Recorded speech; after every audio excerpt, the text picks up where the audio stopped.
1 minute, he thought it was malaria. The next, he was fighting for his life. The diagnosis? Typhoid fever. A disease that still kills silently, especially where we least expect it. Typhoid fever is caused by Salmonella typhi, a bacteria that enters your body through contaminated food and water.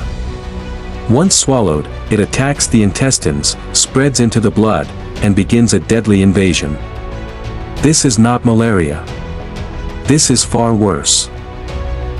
Here's how it works. The bacteria sneaks past the stomach, hides in immune cells, then rides the bloodstream like an expressway, reaching the liver, spleen, bone marrow, even the brain. That's why typhoid doesn't stop at fever. It causes confusion, hallucinations, and in the worst cases, holes in the intestines that spill poison into the belly.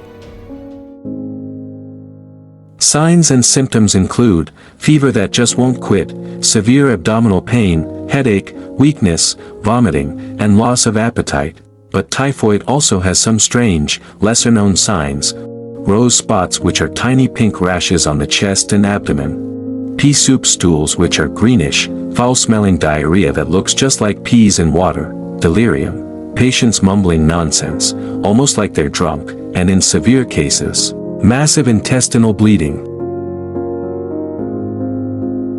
Typhoid doesn't play fair. It can mimic malaria, ulcer, or even food poisoning.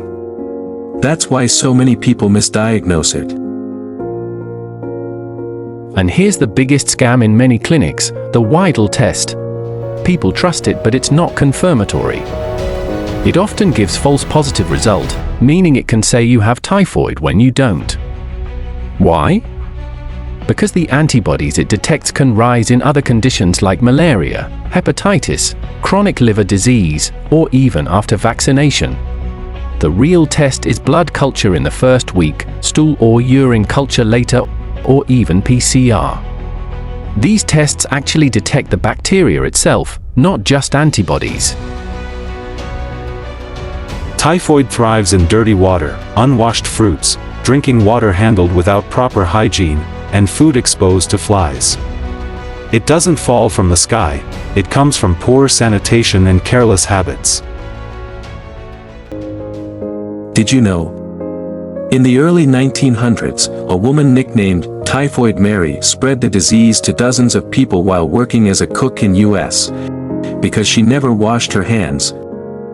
Typhoid can live inside some people quietly for years, making them carriers who spread it without falling sick. Imagine thinking you're healthy while passing typhoid around like party souvenirs. Typhoid can be treated with the right antibiotics, but misuse, fake drugs, and incomplete treatment have created resistant strains that no longer respond.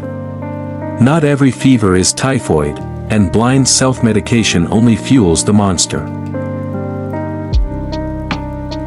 The real power is prevention. Wash your hands often, boil or filter your drinking water, cover your food from flies. And yes, there's a typhoid vaccine, a simple shot that could save your life. Typhoid is sneaky, deadly, and everywhere, but it is also preventable. Don't gamble with your health. Share this video, you could save a friend. And hey, subscribe and follow this damn page for more health hacks your doctor probably won't tell you.